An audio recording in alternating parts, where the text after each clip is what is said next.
You're listening to Aging Uncensored.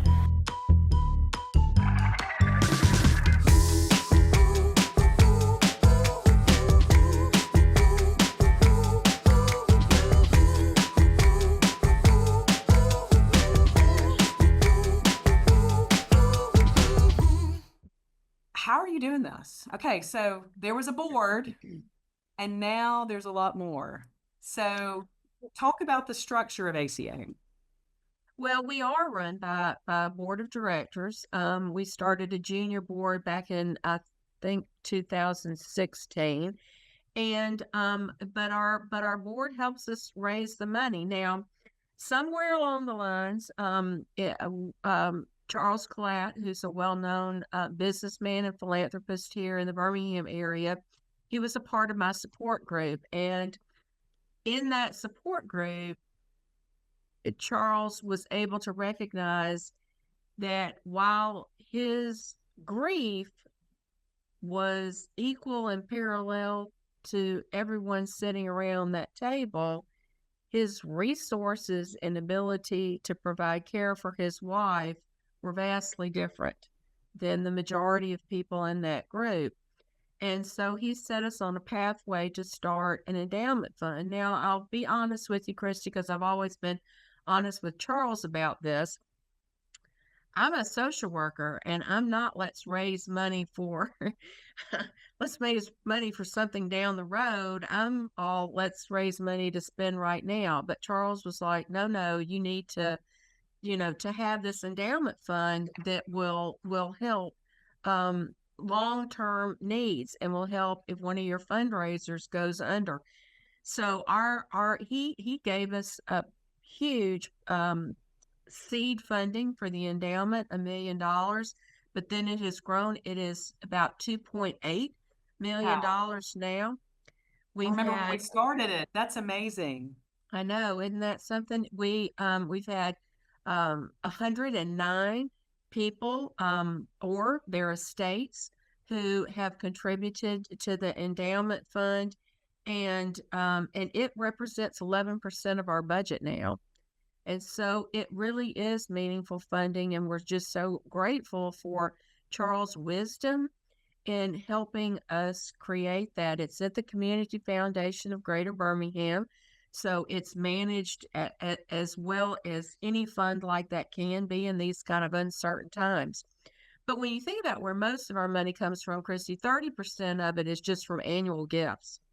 It's from our really kind of small but tight-knit group of people in the community who understand what we do and appreciate the value of it. We have a couple of major fundraisers every year. The one that's coming up first is the Garden Art Party. I know you've got some art behind you. Yes, I do. I certainly do. I have some art that I got. Has a story behind it. So tell us about It's the beautiful. art party. Well, the Garden Art Party, we've had for many, many years, and it is an auction.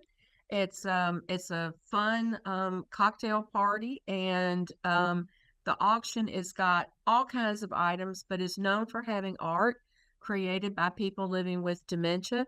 But we have trips, we have sports packages, dining packages, lots of jewelry, lots of garden stuff. What we really say is there's something for everybody. I mean, there's just no reason why somebody can't come and find some way to support the organization. But about 16% of our budget comes from the Garden Art Party every year. Wow, so that's it is significant. Yeah. it is significant, and it's really, really important.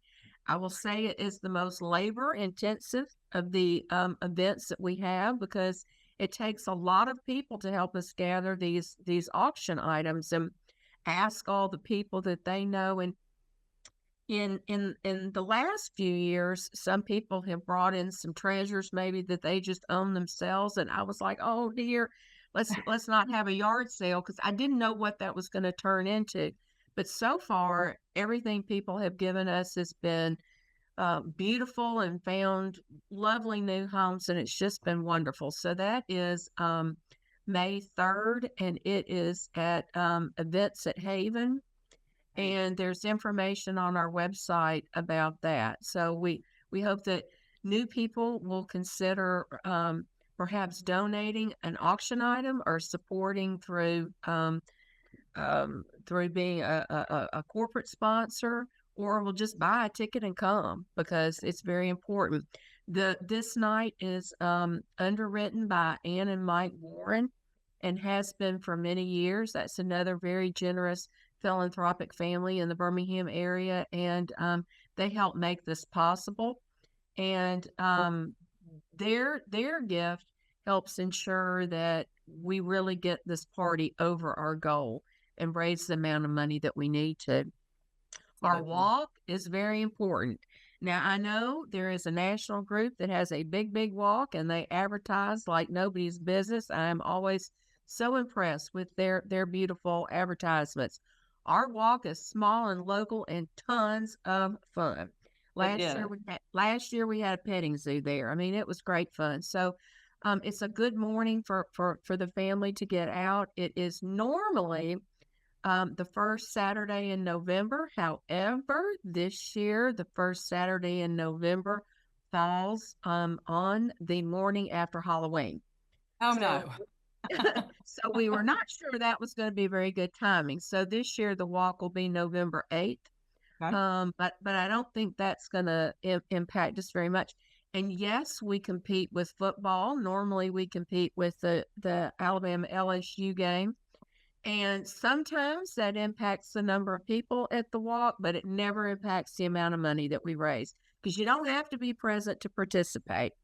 And again, it's just a good, fun morning to be a part of the dementia community. And it can be corporate teams, family teams. Of course, obviously, we'll be there as a corporate team, but my favorite teams are the family teams.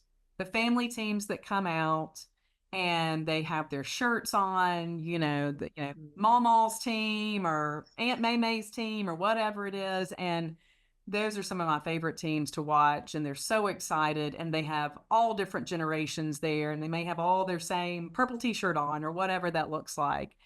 So that's always an exciting time. And wow, have we changed? We used to go to the Galleria, and now we walk, which I love, and particularly if it's pretty, we walk outside near the ACA office.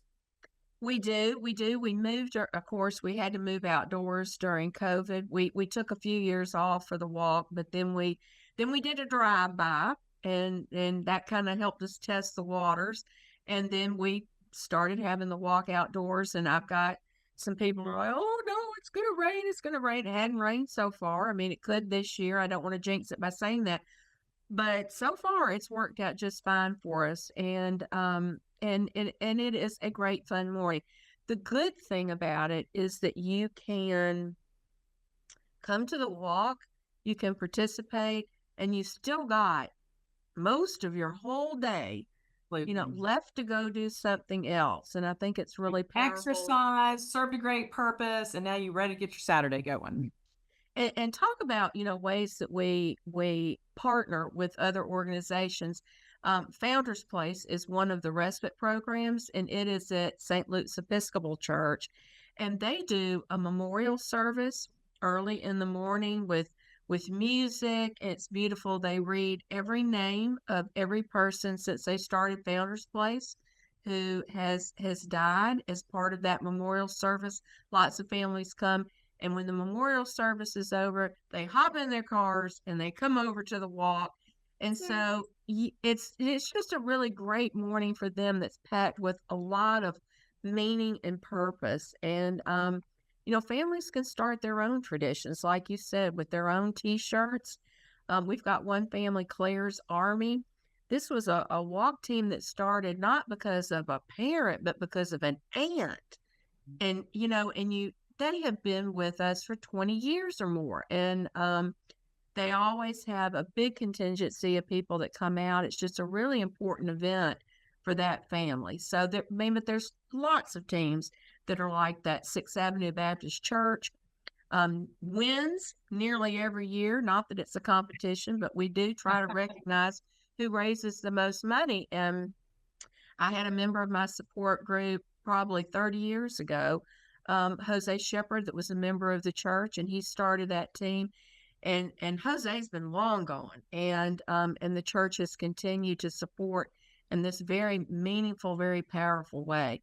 So somebody always takes up the mantle and says, "I'll be the team captain. I'll do this," and it just makes for a really, really lovely day. It really does. It's so fun. You get to see a lot of your friends, those of us that work in the business and then those that, have supported one another. It's just a great program. So one thing that I love that you guys do is we've talked about all these services.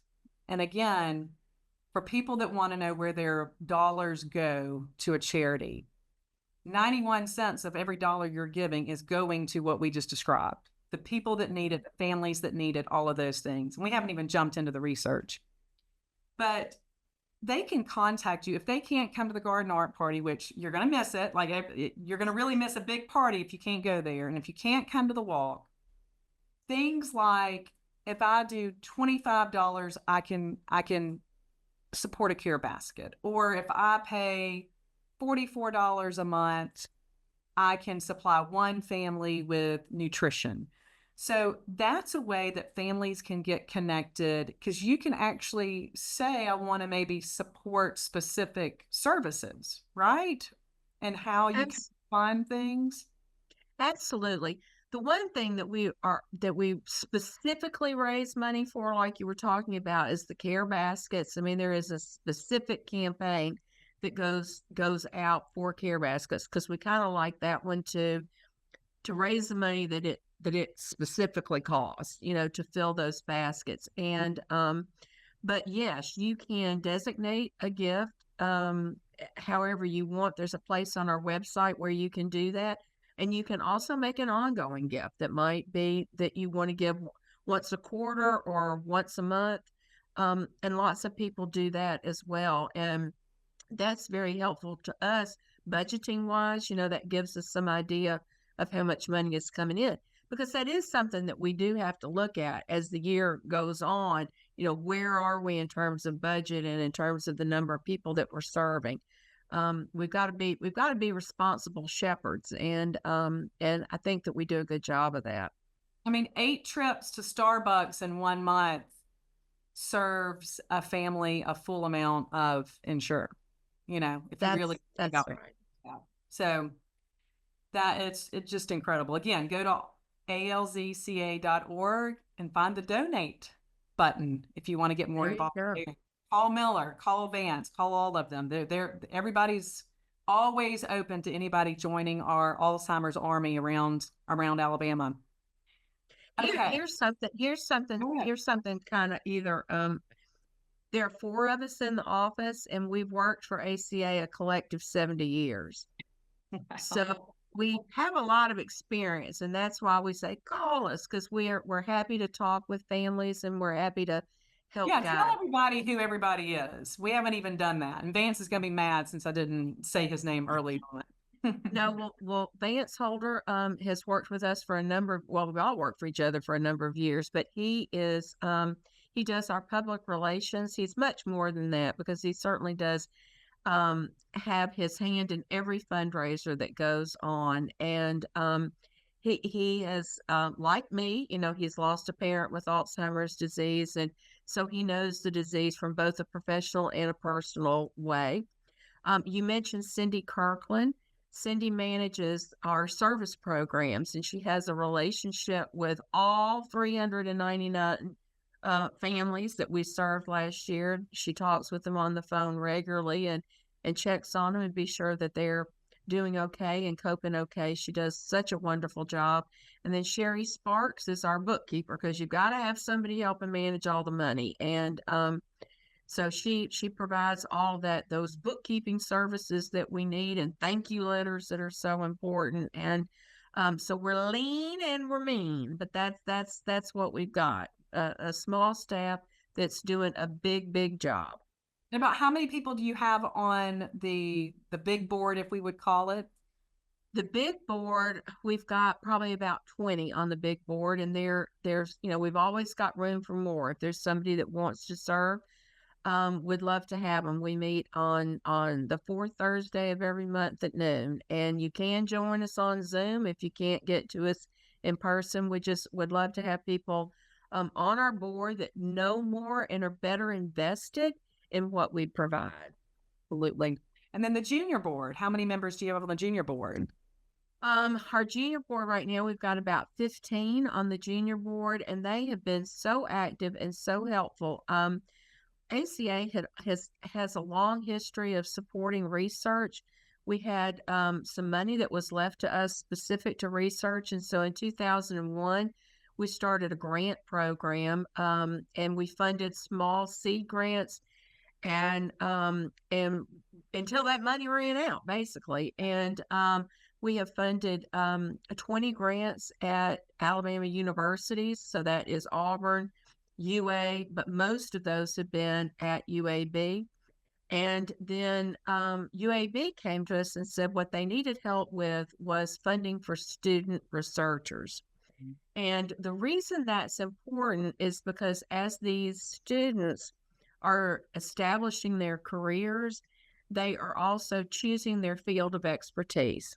And if there is funding, there will be more students interested in establishing careers in Alzheimer's.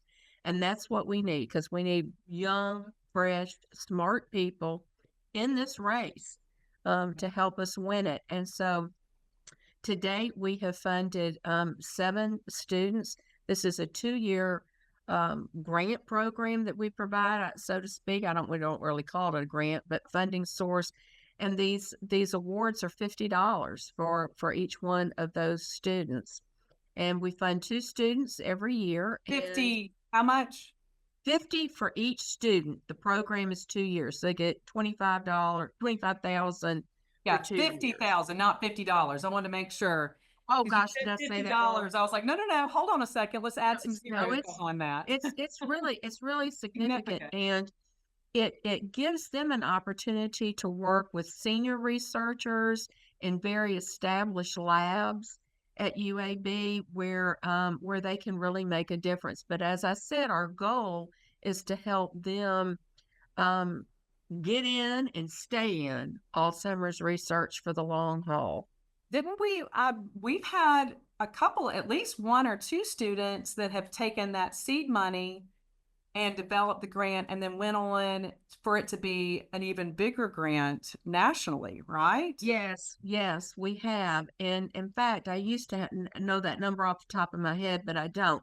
But our small seed grants that we funded at UAB have gone on to bring in significant dollars in NIA funding to UAB. So it has been a beautiful program that has worked exactly like it is supposed to, and in terms of helping people get a foot in.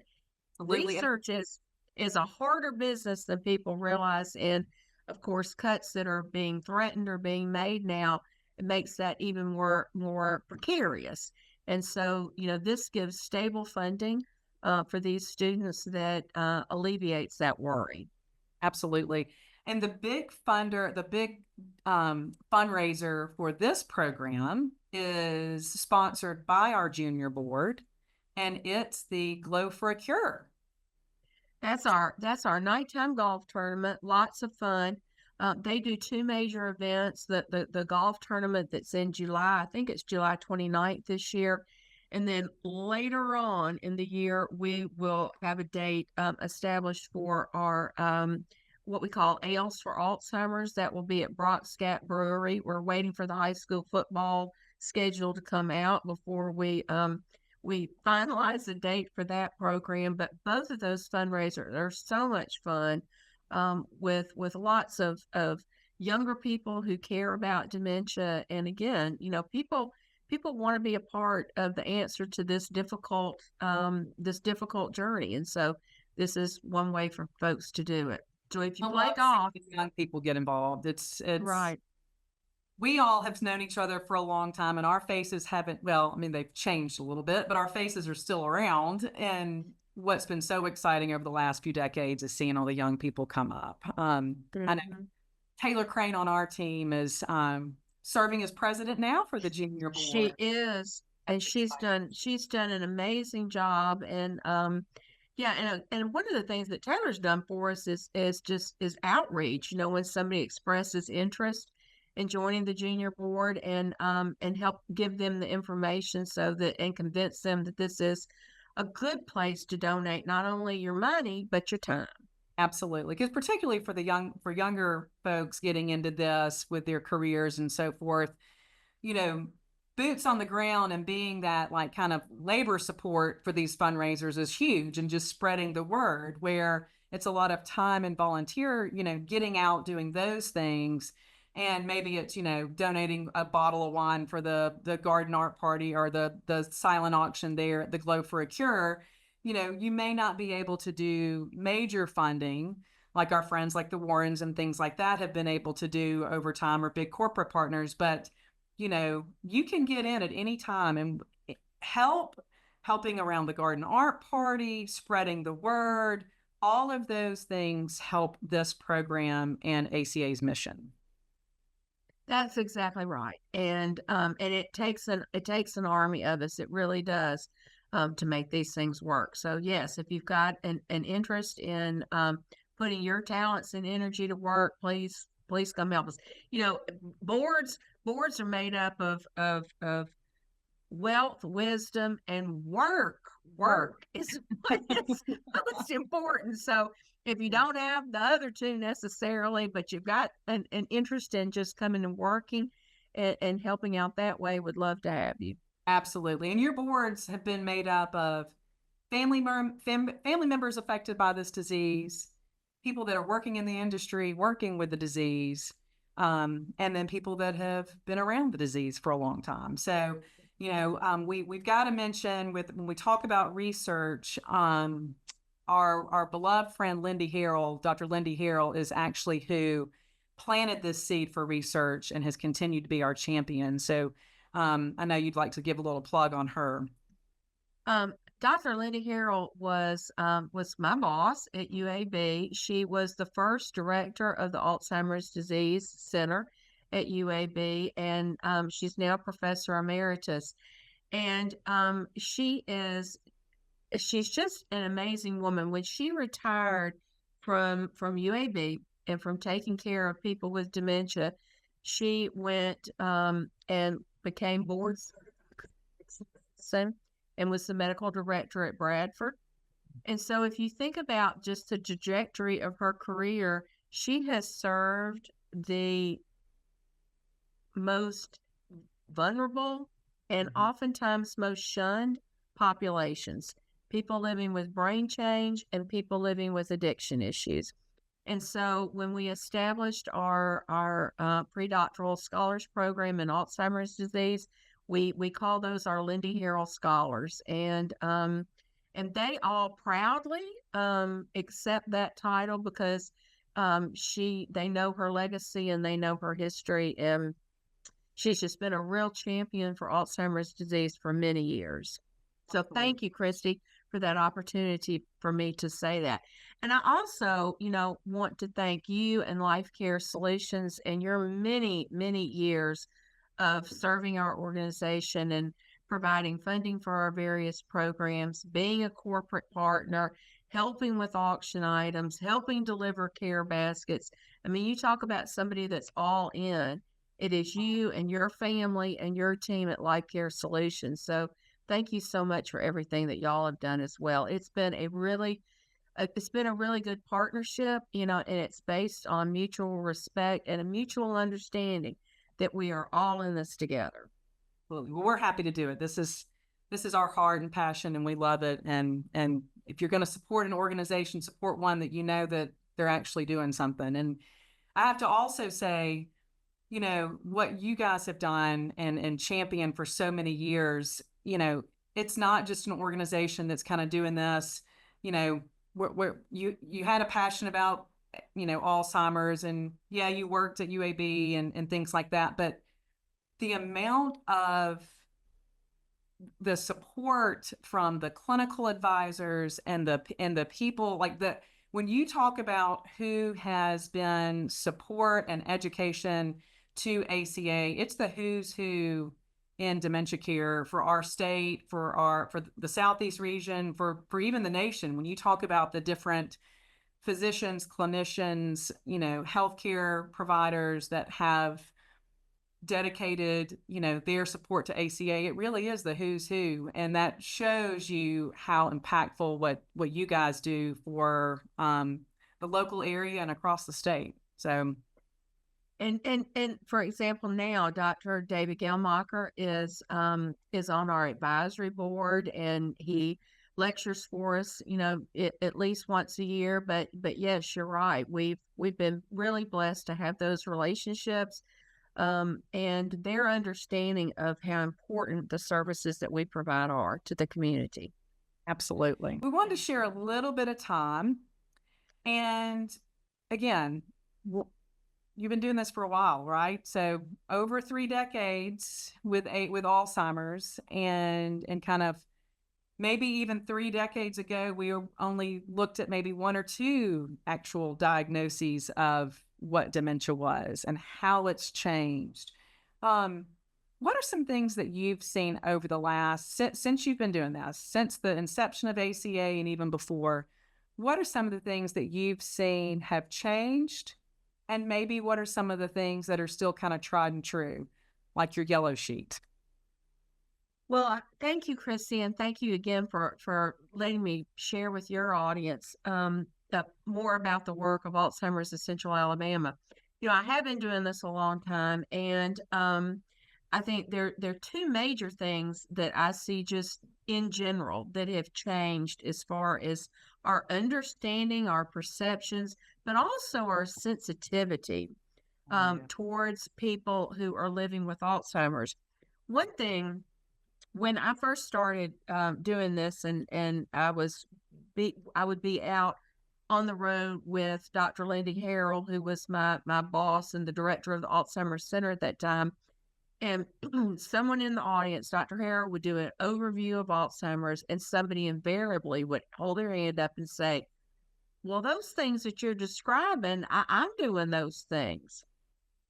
And Dr. Harrell would say, well, if you're worried about Alzheimer's disease, that means you don't have it. Now, she literally used to stand up and say that. And because that literally used to be what we thought was the truth, because Alzheimer's disease does impact insight, and it impacts insight very profoundly for some people. And in fact, there's a word, anosognosia, and please don't ask me to spell that, Christy. I know. Somebody will have to Google it and put it on at the end or something, because I won't be able to do it off the top of my head. But anosognosia means that they have a lack of awareness of their own symptoms. So that's that person that says, I can still drive. I can still manage my checkbook. I already took a shower. What are you talking about? I don't need to take a shower. Those are the kinds of things that you see with anosognosia. So while that is a particular type of symptom that families do see, many people living with dementia do have insight and awareness. And I think having better sensitivity about that is so important.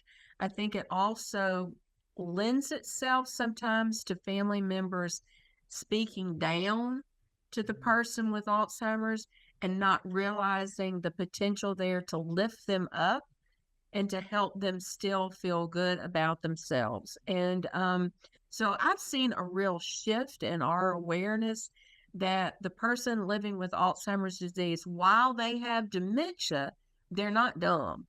Right. And it's very important for us to be very aware of their feelings and have the things that we do really, really impact their feelings.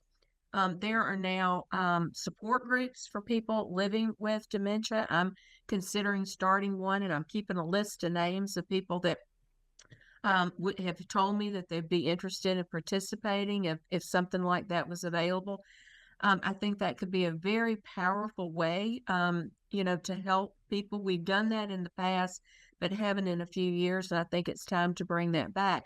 There is a whole website, the Dementia Action Alliance, that I recommend for families who have a loved one with awareness.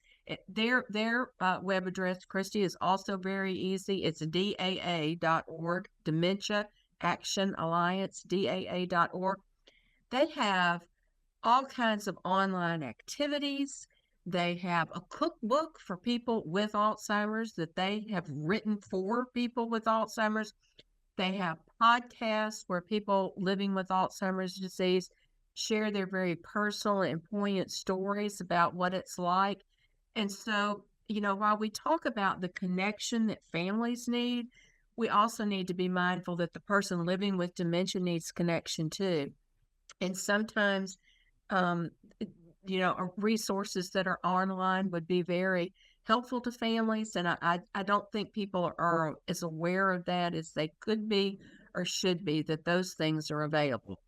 So that's a huge shift, it's, shift. Sorry to interrupt, but that's really kind of groundbreaking if you think about it. In years past, it was like, oh, don't tell mom, don't talk to her about it. We kind of have to keep her over here in a bubble kind of thing. But that's when you talk about sensitivity and just, that's a huge paradigm shift in how we've approached the patients specifically. And Christy, we still say, 40% of people living with Alzheimer's disease are never told their diagnosis.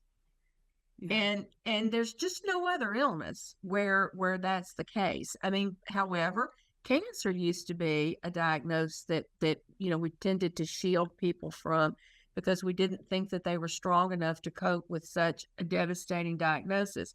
And now I think there's just so much more awareness at every level that it can be helpful. Now, you don't want to, point it out to people when in an insensitive way, because I've certainly seen that. I tell a story about a gentleman who came to my support group one time and brought his wife. And when we were going around the circle, he was introducing everyone. He said, "Yeah, she's the one with the problem."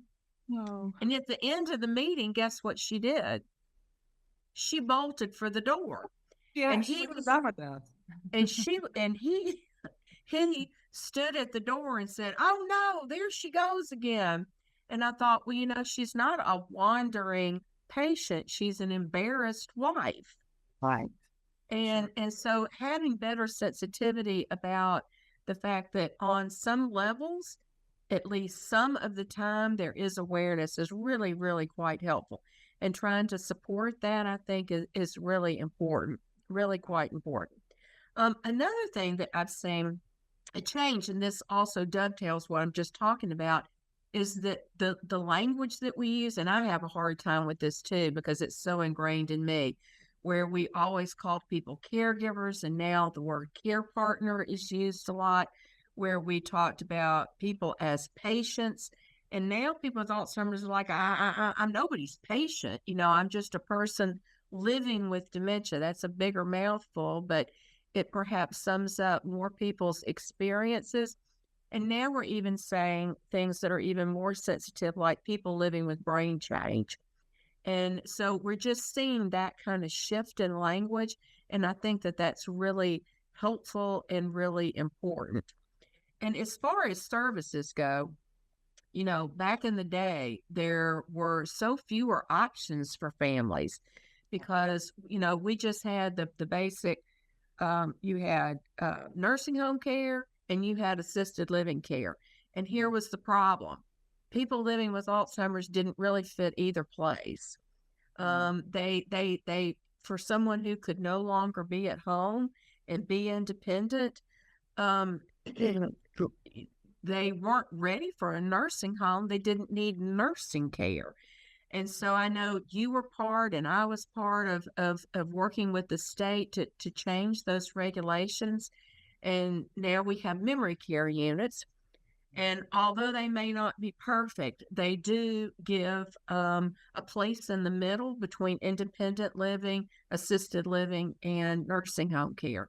So there is this level of care. Now, you've certainly got to have deep pocketbook to pay for it because those facilities are all private pay. But there are families who need that and can afford that. And thank goodness that level of care is available for them. So when I think about changes, those are some big ones that I've seen. And then, we talked on the last episode about the adult day and so forth.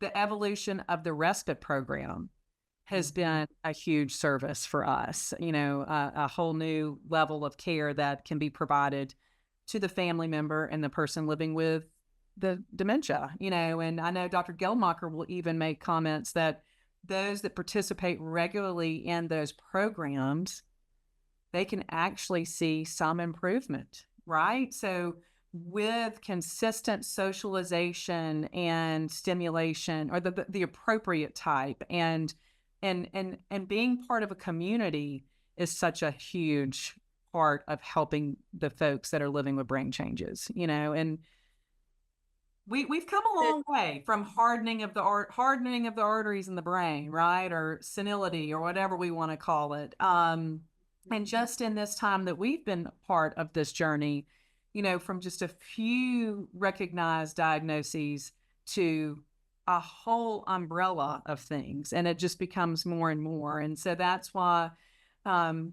making sure people know that they don't have to go it alone.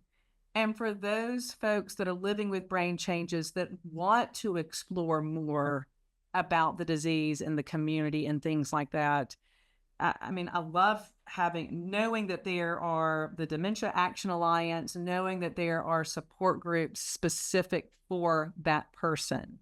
And like you said about the cancer, when I was in elementary school, we jump roped for heart, right? And then we ran for cancer, and we've done all these things. I would love to see before I retire that,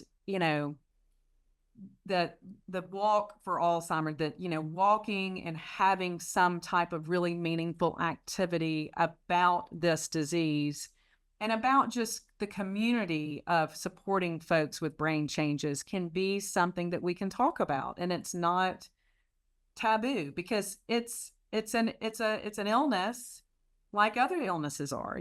Some forms of cancer affect some forms of the body, and different dementias affect the brain in different ways. So, and we have to make it something that people can talk about, be familiar with, understand, and hopefully, like you said, just continue to grow that community and folks that increase their sensitivity based on how we support these folks, how we support people with brain changes. That's exactly right, because it's not an embarrassing illness.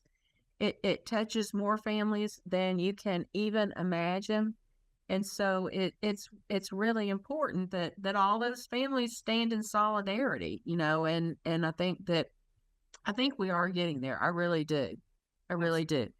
And in terms of the Respite for All programs, and again, if people aren't familiar with that, I encourage you to visit their website. And I think their website is just rfa.org. So we've all tried to give ourselves very, very easy acronym website, so we're easy to find. But they, and it may not be on their respiteforall.org. So sorry, Miller, respiteforall.org, and 4 is FOR. Okay, thank you.